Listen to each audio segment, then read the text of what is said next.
Catus Maximus here, this time with a review of the Chinook Tarantulas. Now, these are the original series. I remember when I saw Chinook boots, they were in like a Fred Meyer or Kroger's, and they were like $70 for actually this pair. And it was probably more than 10 years ago, maybe even 15 years ago. And they held up for a decade. I ended up seeing that they were coming out with the second generation of boot. Indicated a couple things. One, that they actually are pretty decent and are staying planning on staying around because they come out with the second generation. But for how well the first generation ones performed, I bought one of the last pairs. But it's time I do a review because Chinook is still around. They're still making some pretty good boots. They have a really heavy duty series of boots, which are kind of a little hit or miss, but their prices now are $110 or something online for these boots, which is really surprising. The only difference really is they have like a yellow layer. That's how you know that they're the second generation boot. The third generation has like this crazy toe on the front that says Chinook, and they're kind of, I think, overdoing it a little bit because they built up a good reputation. And that's kind of the point of this review, is of the current boots are really pretty good. And I'll do another review. I have the waterproof second generation ones, and they're really just the same. They really are very well made boots. Now, these Chinooks are really a good bang for the buck boot, and that's why I'm doing this video. I really recommend them. They have a good open toe. These are standard boot sizing, so if you wear a tennis shoe, let's say a size 11, that you might get the boots in a 10 and a half. And you'd still have a little bit more toe space in these boots than you would in a normal tennis shoe that was a half size larger. I wouldn't say that these are a wide fit, but they are definitely not a narrow fit. They have a pretty nice sole on them. They call it an Omni Grip now, and that's stamped right there. These do have an 8-inch steel shank, so that helps hold your foot straight. If you're walking on uneven terrain, it keeps the boot from twisting and reduces fatigue when you're using boots and working for long periods of time.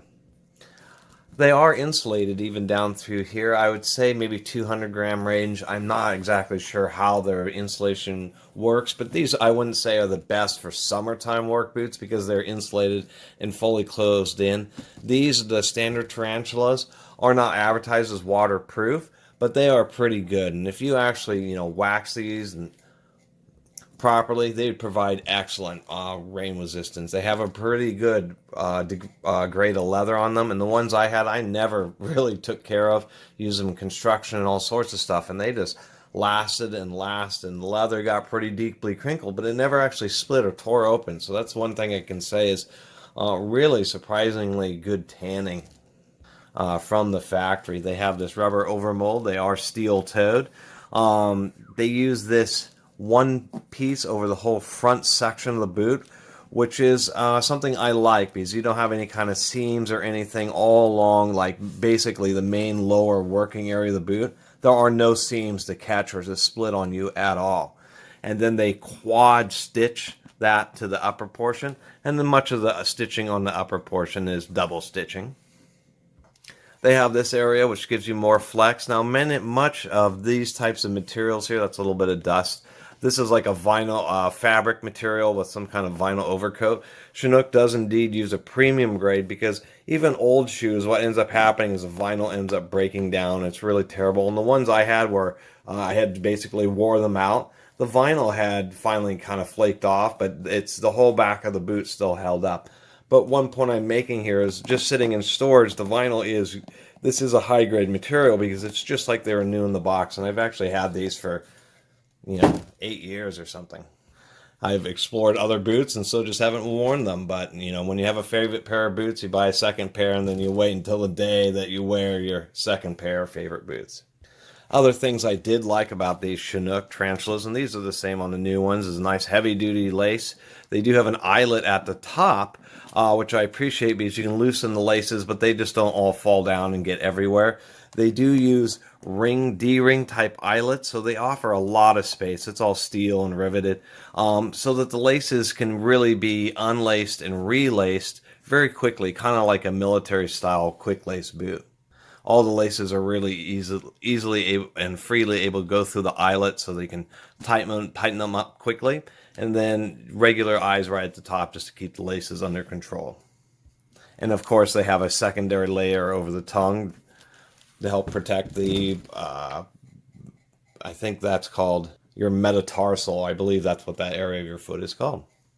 A couple last things to mention about that is that these have a very thick sole. This is like an inch thick from the top of the Goodyear welt, maybe 3/4 of an inch. They are pretty wide. This is a heavy duty, really good wearing rubber sole.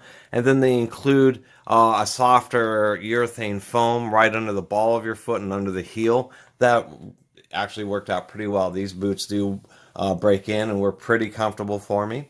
And not even a hint of anywhere of the sole actually wanting to peel off or come unglued. So they did use a proper glue. And then a proper Goodyear welt, which contributes to their water resistance, even though they're not advertised as being waterproof. They just have a good seal. Other than that, I think one last thing I would mention about these is in many steel shank boots, once they really break in, because the steel shank prevents the whole boot from flexing, what ends up happening is the toe and this front portion of the boot ends up getting flexed in an extra amount because the rest of the shoe can't flex. So all that flexing is focused right at the front of the boot.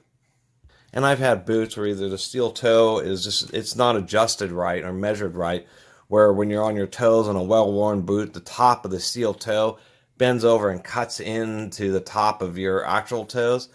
Definitely uncomfortable. Or where all this leather wants to get bunched up and really press into the top of your foot when you're, kneeling over and your toes are bent. Not a big issue with these at all. Actually, it wasn't an issue whatsoever. I was really surprised about that. However, they have the measurements and the way the shoe is built, no pinching issues whatsoever. And that was another reason they were my favorite boot. So anyway, since Chinook had released these boots in the 15 years since or whatever it's been, they've become a pretty commercial brand. These things are all over Amazon and everywhere else. Definitely try to find a deal because they are more expensive. These things weigh 2 or 3 pounds, so it's going to be a little bit in shipping. But as far as a budget, relatively budget work boot, I would say that the Chinook original Tarantulas are pretty competitive. Boots, everybody's feet are different and some just may not work. But for me, and actually this being a second pair where I had a first pair just last years and years, I can really say that I do like these boots and would, recommend them, especially in their price range. It's hard to find a pair of boots which, really do work out. And this don't have some kind of strange issue where they fall apart or maybe the soles are just too soft and you're working on, rough gravel and those kind of surfaces, so the bottom of your foot's always getting pinched. None of those kind of issues. Really just an honest product, really. They build them as good as many much more expensive boots, and they just, have a little bit less overhead.